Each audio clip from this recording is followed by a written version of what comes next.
Hey guys, Dr. Sean Baker here. Hey, I just got in from Germany basically late last night, and I just wanted to relay something I thought was quite interesting.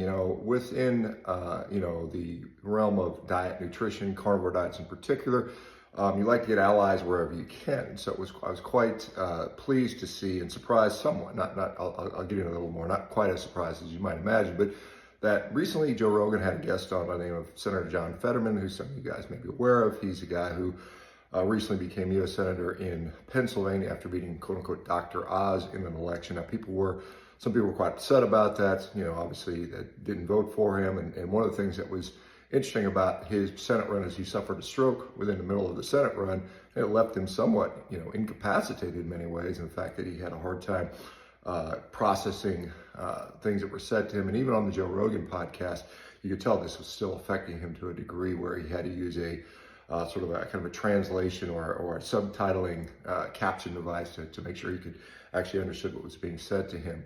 And credit to Joe. I mean, Joe was very accommodating. And Joe, I've been on Joe's podcast twice now. Joe does a really good job of just putting the guest at ease, and it's actually not as important of an interview it is. I think it's very easy to be relaxed in that environment. As some people might think it might be more very nerve-wracking. But actually, Joe's a pro, and it's quite easy, I thought, the times I've done it. Now, the thing that's interesting, obviously, and I noticed that John Fetterman was following me a couple of years ago, so I thought, well, that's kind of unusual, because most of the people that align themselves with the carnivore diet tend to be more right-leaning, although there are plenty of people on the left that do it as well, and I think it's great. I think the diet is political agnostic. It doesn't really matter what party you align with. I think good human health is important, and I think one thing I will say about that interview with John Fetterman was, once they got some of the technical stuff, and you could tell he was sort of able to fully communicate, that one, he seems like a genuine guy.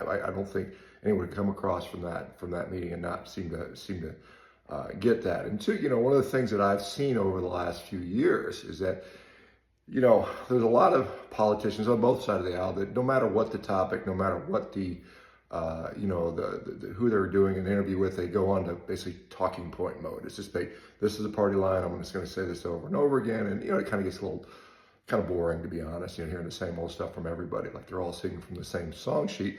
And a lot of times you've seen Fetterman sort of say things that sound like kind of reasonable, for both sides. Like, well, this isn't the talking points. This is a guy that I think is expressing real opinions. A lot of people will say, well, looks like he's quote unquote based as far as some people might say a Democrat. So during that podcast, I thought he had some really moving, insightful stuff around suicidality and depression, and some of the talks about how people spend literally millions upon millions, in some cases hundreds of millions of dollars, to basically smear their opponent, to turn them into, and we see it, we got, on one side we've got Hitler running, on the other side we got a satanic pedophile. I mean, these are our choices according to the political machine, which obviously there's obviously, that's an extreme view, but that's what's put out there, and it's kind of a shame, quite honestly. But what I will say is, and I messaged John Fetterman, I said, hey, look, if there's anything I can do to help you, I'd be happy to help, because I do think there's more, because you said he used carnivore and it's helped him lose some weight. I think there's some potential benefit for his stroke recovery if he were to probably incorporate more of a ketogenic style approach. That's what I would recommend to him. And I haven't heard back, and I don't know that I will. But anyway, it's important as we go forward with this, hopefully improving the chronic disease epidemic and improving the food supply, that we have support on both sides of the political aisle. I think that's an important thing. I think we should have allies no matter where they are, whether they be Republican, Independent, Democratic, and so on and so forth. So again, I'm glad Joe Rogan had him on. I think Joe's doing a really good job with some of the political guests he's had lately. As I said, it would have been good to see Harris on there as well, just to see what would happen. But unfortunately, I think that just didn't turn out. Good for Fetterman for stepping up and doing this. Good for Joe for having him on. And like I said, in a couple days, this election's going to be over. And somehow 50% of the country is going to have to deal with the other 50% of the country. And I don't think the answer is civil war.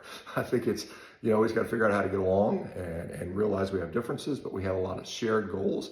And I think one of those goals has to be, I can't imagine anybody likes to see this country continuing to suffering from all the chronic disease and the disability that comes with that, not only to the individual, but to the society in general. So anyway, let me know what you guys think. Did you watch the interview? What are your thoughts around this topic? We'll talk to you later.